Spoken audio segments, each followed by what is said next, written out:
Welcome back YouTube my channel Bibes 17.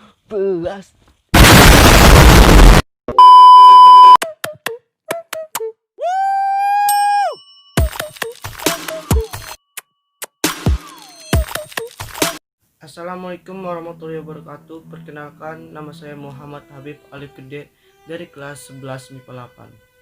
Saya di sini akan membuat sebuah video yaitu dari tugas sejarah Indonesia. Sejarah perlawanan rakyat Banten terhadap VOC dan Portugis merupakan salah satu perang fenomenal yang akan kita bahas pada kesempatan kali ini. Subtema meliputi latar belakang, tujuan, jalan perlawanan, strategi, tokoh, akhir, dampak positif dan negatif. Sedikit pendahuluan.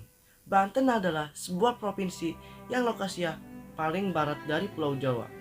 Sebelum berdiri menjadi provinsi sejak tahun 2000, wilayah Banten merupakan bagian dari Provinsi Jawa Barat. Perlawanan rakyat Banten terhadap VOC, lokasi Banten bisa dibilang sangat strategis, yakni sebagai bandar perdagangan dan perniagaan internasional di Asia.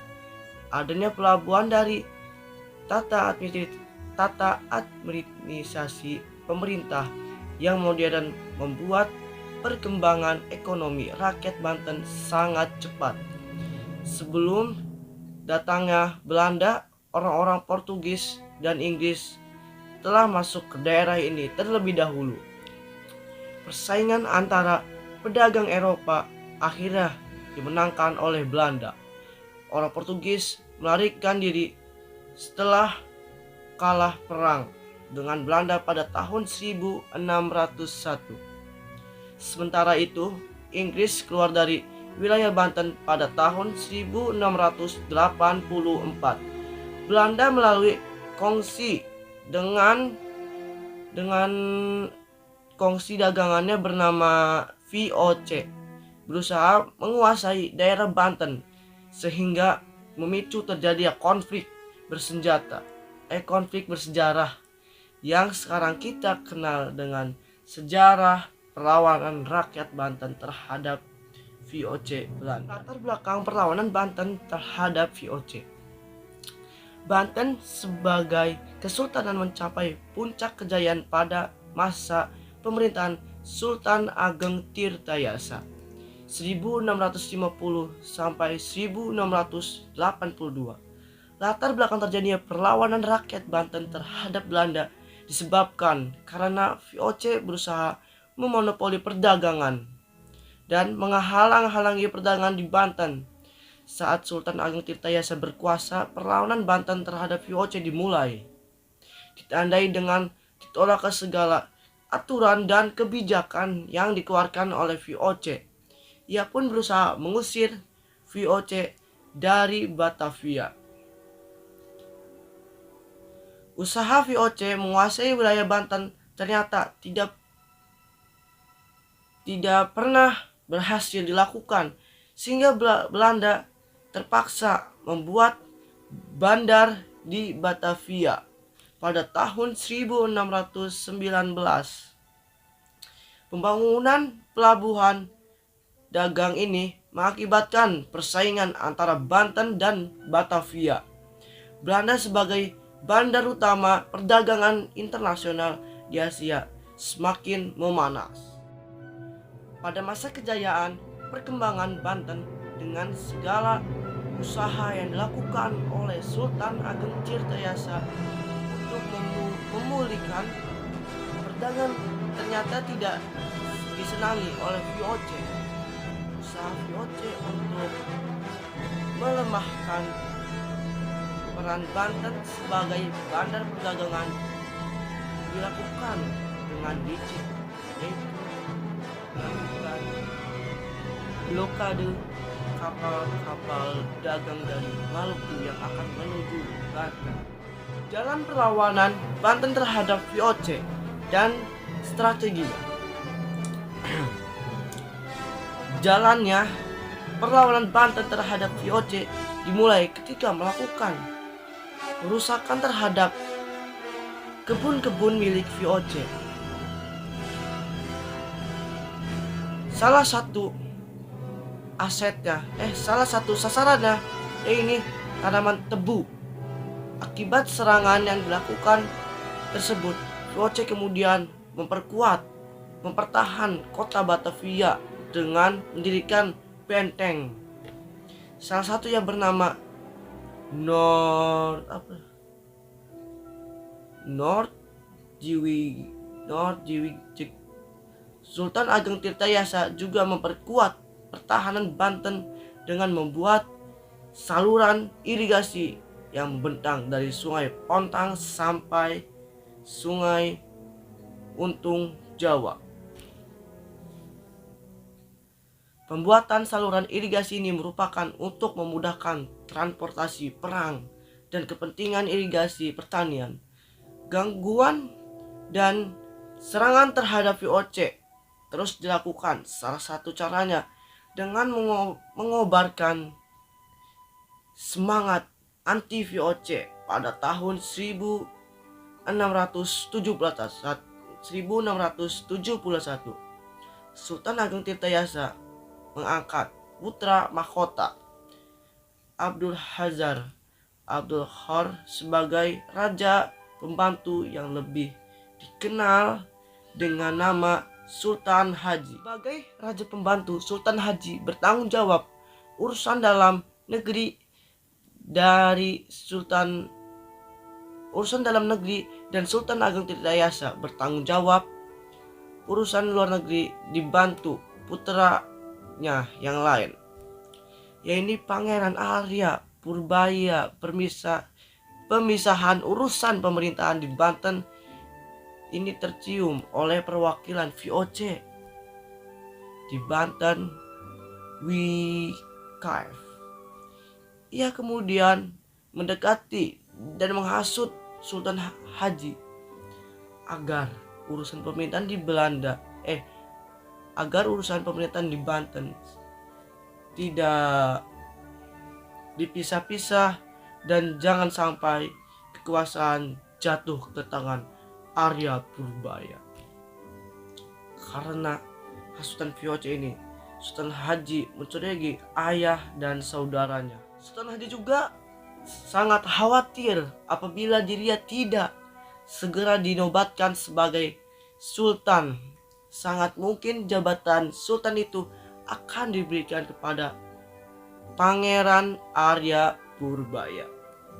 Tanpa berpikir panjang, Sultan Haji segera membuat persengkongkolan dengan VOC untuk merebut tahta Kesultanan Banten. Timbullah pertentangan yang begitu tajam antara Sultan Haji dengan Sultan Ageng Tirtayasa.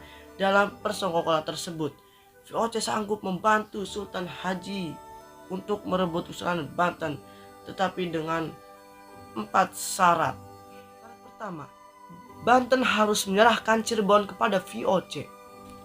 Syarat kedua, monopoli lada di Banten dipegang oleh VOC dan harus menyingkirkan para pedagang Persia, India, dan Cina. Syarat 3, Banten harus membayar 600 ringgit apabila ingkar janji.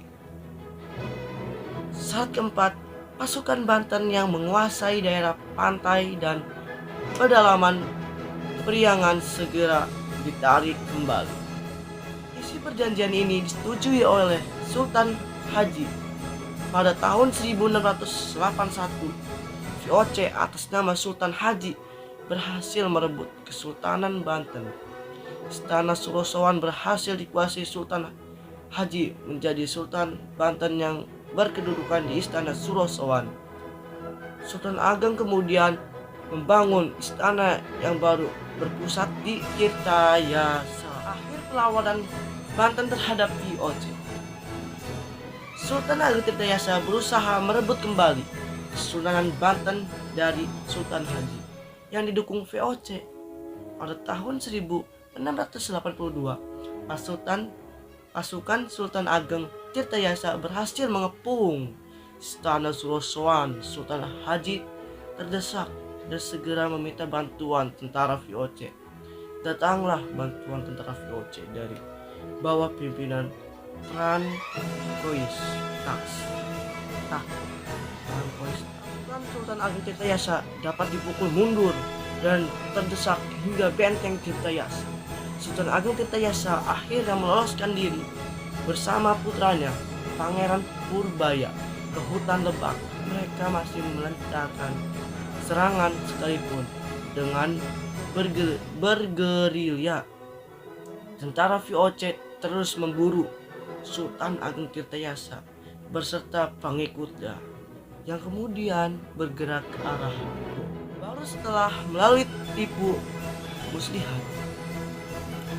Pada tahun 1683, Sultan Agung Tirtayasa berhasil ditangkap dan ditawan di Batavia sampai meninggalnya pada tahun 1692. Namun harus diingat bahwa semangat juang Sultan Agung Tirtayasa beserta pengikutnya tidak pernah padam. Ia telah mengajarkan untuk selalu menjaga kedaulatan negara dan mempertahankan tanah air dari dominasi asing. Hal ini terbukti setelah Sultan Agung Tirtayasa meninggal. Perlawanan rakyat Banten terhadap VOC terus berlangsung. Misalnya pada tahun 1750 timbul perlawanan yang dipimpin oleh Ki Tapa dan Ratu Bagus. Perlawanan ini ternyata sangat kuat sebagai VOC kewalahan menghadapi serangan itu. Dengan susah payah akhirnya perlawanan yang dipimpin Ki Tapa dan Ratu Bagus ini dapat dipadamkan. Tokoh-tokoh perlawanan Banten, tokoh-tokoh yang terkenal dalam perlawanan Banten meliputi Sultan Agung Tirtayasa, Ki Tapa, Sultan Haji, dan Arya Purbaya. Tujuan perlawanan rakyat Banten terhadap VOC adalah untuk membalas hal-hal licik yang dilakukan Belanda seperti memblokade kapal-kapal dari Maluku yang akan menuju bandar perdagangan internasional di Banten. Tujuan lain yaitu memulihkan perdagangan yang mengusir VOC dari Batavia. Perlawanan Banten terhadap VOC Belanda. Dampak positif perlawanan rakyat Banten terhadap VOC Belanda yaitu membuat semangat juang untuk mengusir bangsa asing yang menduduki wilayah Nusantara menjadi meningkat. Selain itu, perlawanan juga mempengaruhi bandar perdagangan internasional di Banten sehingga menjadi ramai kembali walau hanya sebentar. Dampak negatif perlawanan rakyat Banten yaitu wilayah Banten dapat dikuasai sepenuhnya oleh VOC, kongsi dagang Belanda, sehingga monopoli dan kebijakan yang ditentukan harus dipatuhi. Dampak negatif lain, kedudukan VOC di Nusantara menjadi lebih luas. Sekian dari isi video saya. Kurang lebihnya mohon maaf. Wassalamualaikum warahmatullahi wabarakatuh.